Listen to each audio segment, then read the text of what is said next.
အခုဆိုလို့ရှိရင်တကယ်ချင်းနေရှိမှာခုံးစင်းလို့ပြီးတော့ရေမြဖမ်းမြလေးပြောပါတယ်ဒီနေ့ကတော့ကျောင်းသားတဲ့ကျိုးစုပွဲကိုသွားနေရပြီဖြစ်ပါတယ်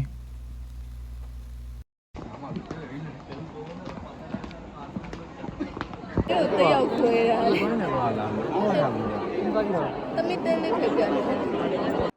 ကျောင်းသားတဲ့ကျိုးစုပွဲပြီးတော့အိမ်ပြန်တော့ပါမယ်အိမ်မပြန်ခင်တကယ်ချင်းနေအိမ်ကိုလိုက်ပြောခုံးစင်းပါမယ်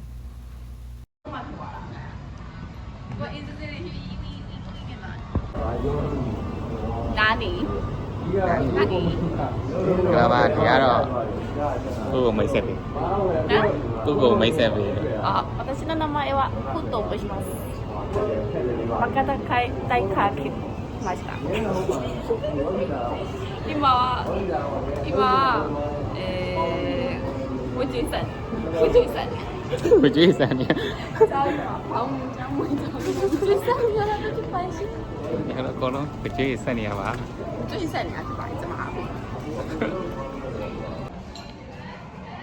အခုကတော့ဒီနေ့ရှင်ကောင်းတဲ့ကောင်းတဲ့ဆက်ဆံနေတယ်လို့ခေါင်းဆိုတယ်ဒီနေ့ဆိုင်ဒီကမှာဒီတိုင်းပေါ်လာလို့ပေါ့ရှင်းနေတော့ဟာဘူး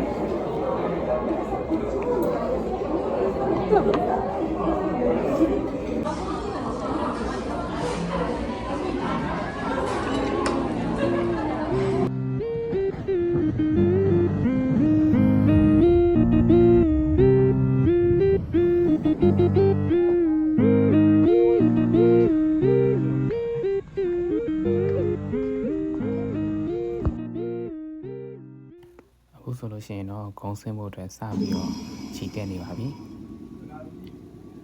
ဂုံဆင်းမယ်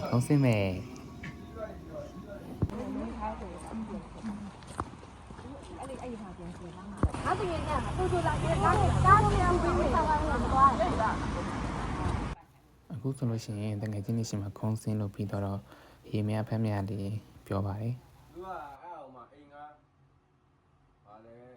အဲ့ကြောင့်မလို့လေအိမ်ရှင်အိမ်ကားအောင်မှအိမ်ကားတိုးလို့ပြီးတော့အမြဲတမ်းထားလို့မရဘူးအမြဲတမ်းထား